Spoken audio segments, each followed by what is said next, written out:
Salut à tous et bienvenue dans ce nouveau décryptage. Allez, on plonge directement dans le vif du sujet. Aujourd'hui, on s'attaque à un vrai défi. Comment faire pour prendre une idée, un truc qui est encore totalement abstrait, et le transformer en un projet concret, solide et surtout validé par le marché. Franchement, tout le monde a de bonnes idées, non? Mais c'est la façon dont on structure ces idées qui fait absolument toute la différence. Ce qu'on va faire ici, c'est explorer les concepts fondamentaux pour construire une véritable architecture de réussite. Vous savez, trouver son positionnement stratégique, c'est littéralement comme placer la pièce parfaite sur un échiquier au moment le plus décisif. Ça demande d'avoir une vraie vision. Parce qu'il ne s'agit pas juste de poser ses pions sur le plateau pour faire acte de présence. Il faut comprendre l'espace, anticiper les coûts et surtout répondre à un besoin réel, mais de façon bien meilleure que tous les autres acteurs en face. Alors au menu de notre décryptage d'aujourd'hui, on va d'abord parler de l'art du positionnement, puis on va découvrir notre outil principal, le camp de masse. Ensuite, on abordera les cibles et la valeur, on soulèvera le capot pour voir les rouages du modèle, on analysera l'environnement et la concurrence, et enfin, on terminera sur la phase cruciale de test et de validation. Première étape de notre feuille de route, l'art du positionnement stratégique, ou comment trouver sa place unique. C'est dingue le nombre de nouveaux projets qui se plantent juste parce qu'ils essayent de résoudre un problème qui en réalité n'existe pas. C'est exactement le sens de cette citation. Vouloir se différencier juste pour faire différent, ça ne rime à rien si ce n'est pas pertinent. Le vrai succès, le truc qui fait mouche, c'est quand on devient mémorable tout en apportant une vraie solution à un problème concret. C'est tout un art de sortir du lot. Et pour y arriver avec cette précision chirurgicale, on a besoin d'un plan. On passe donc à la suite, la carte. Et on parle bien sûr de notre carte stratégique, le fameux Canva. Cet outil, c'est un véritable game changer. Le business model Canvas, créé par Alexander Osterwalder et Yves Pigneur, c'est l'outil le plus puissant pour visualiser sa stratégie. Et ça tient sur une seule page. C'est une macro-vision géniale. Ça permet de décrire, d'analyser et de construire tout un modèle économique en un coup d'œil. Honnêtement, fini les business plans de 100 pages que personne ne lira jamais. Là, on a un format où tout est interconnecté, c'est hyper vivant et surtout, ça s'adapte en temps réel. Et on attaque la troisième partie, les fondements, les cibles et la valeur. Autrement dit, les fondations de la maison.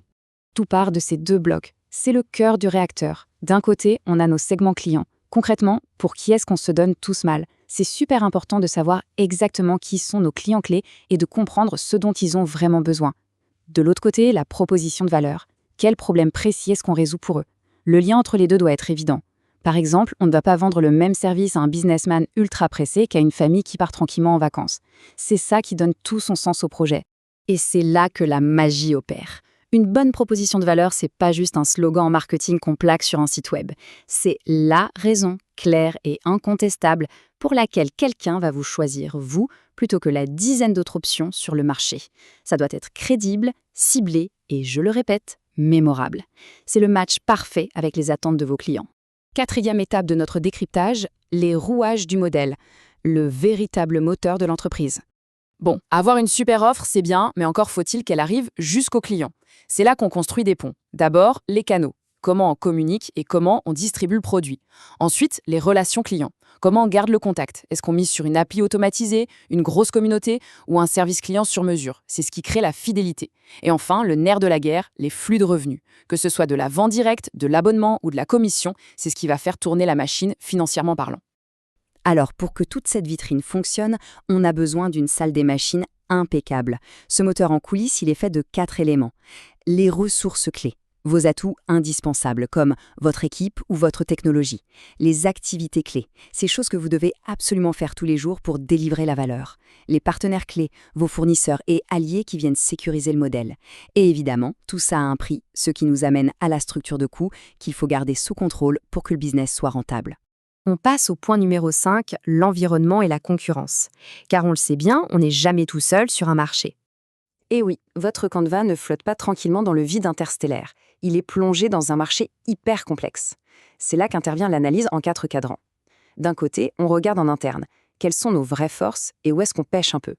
Et de l'autre, on regarde à l'extérieur. Y a-t-il de nouvelles opportunités de marché à saisir ou des menaces qui arrivent, genre une nouvelle loi ou un bouleversement technologique? Et dans cet écosystème, impossible de faire l'impasse sur la concurrence. Mais attention, il faut être précis. Il y a une énorme différence entre vos concurrents directs, qui font exactement la même chose que vous, et les concurrents indirects, qui proposent une alternative. C'est un peu comme comparer 2 marques de cola face à quelqu'un qui vendrait de l'eau pétillante ou du café. Analyser comment tous ces gens se positionnent, c'est ce qui permet de trouver leurs angles morts. Et boum, on arrive à la vraie pépite stratégique de cette analyse. Si on passe du temps à cartographier la concurrence, c'est pas pour faire du copier-coller, surtout pas. Le but, c'est d'aller frapper exactement là où les autres ne sont pas. C'est trouver cette case vide sur l'échiquier où votre offre va pouvoir briller sans être étouffée par tout le bruit du marché. Ce qui nous amène à notre dernière grande étape, la partie 6, tester, valider et réussir, l'ultime inspection de notre feuille de route. Soyons clairs, un business model, même s'il est magnifique sur le papier, ça reste une grosse pile de suppositions. Et pour transformer ça en certitude, il faut une boucle de rétroaction. On teste nos idées sur le terrain, on mesure ce qui se passe avec des vraies données et on itère, c'est-à-dire qu'on ajuste le modèle avec ce qu'on vient d'apprendre. C'est vraiment un cycle d'amélioration continue. Parce qu'au final, le juge de paix, ça reste le terrain. C'est votre meilleur allié. Vos hypothèses de départ, aussi brillantes soient-elles quand on en discute autour d'un café, elles ne valent rien tant qu'elles ne se heurtent pas à la réalité de vrais clients. C'est le marché, et seulement le marché, qui vous dira si votre stratégie est la bonne. Donc, si on devait résumer toute la philosophie de ce décryptage, ça tiendrait en 3 grands piliers. Planifier. On bâtit des fondations en béton armé grâce au modèle. Innover.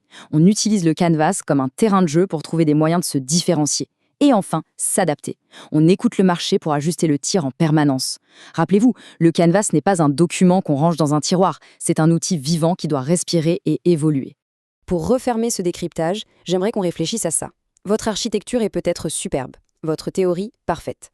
Le modèle économique est super clair, toutes les cases sont remplies avec brio. Mais la véritable question est celle-ci. Ce modèle est-il vraiment capable de survivre à son premier contact avec l'épreuve impitoyable de la réalité ? C'est ça le défi ultime pour passer d'une simple idée à un succès incontestable. Merci d'avoir suivi cette analyse avec moi aujourd'hui et on se retrouve très vite pour un prochain décryptage.